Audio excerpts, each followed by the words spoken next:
واضرب لهم مثل الرجلين جعلنا لأحدهما جنتين من أعناب وحففناهما بنخل وجعلنا بينهما زرعا۔ اور اے پیغمبر، ان لوگوں کے سامنے ان دو آدمیوں کی مثال پیش کرو جن میں سے ایک کو ہم نے انگوروں کے 2 باغ دے رکھے تھے اور ان کو کھجور کے درختوں سے گھیرا ہوا تھا، اور ان دونوں باغوں کے درمیان کھیتی لگائی ہوئی تھی۔ كلتا الجنتين آتت أكلها ولم تظلم منه شيئا وفجرنا خلالهما نهرا۔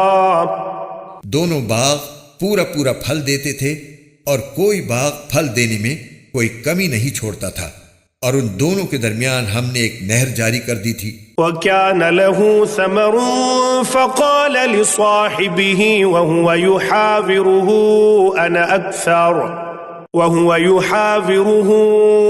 أَنَا أَكْثَرُ مِنكَ مَالًا وَأَعَزُّ نَفَرًا۔ اور اس شخص کو خوب دولت حاصل ہوئی تو وہ اپنے ساتھی سے باتیں کرتے ہوئے کہنے لگا کہ میرا مال بھی تم سے زیادہ ہے اور میرا جتھا بھی تم سے زیادہ مضبوط ہے۔ وَدَخَلَ جَنَّتَهُ وَهُوَ ظَالِمٌ لِنَفْسِهِ قَالَ مَا أَظُنُّ أَن تَبِيدَ هَٰذِهِ أَبَدًا۔ اور وہ اپنی جان پر ستم ڈھاتا ہوا اپنے باغ میں داخل ہوا، کہنے لگا میں نہیں سمجھتا کہ یہ باغ کبھی بھی تباہ ہوگا۔ وَمَا أَظُنُّ السَّاعَةَ قَائِمَةً وَلَئِن رُّدِدتُّ إِلَىٰ رَبِّي لَأَجِدَنَّ خَيْرًا مِّنْهَا مُنقَلَبًا۔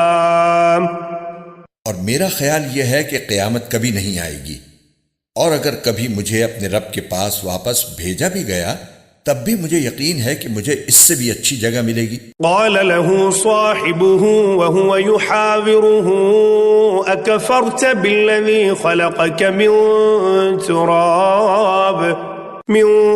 تراب ثم من نطفة ثم سواك رجلا۔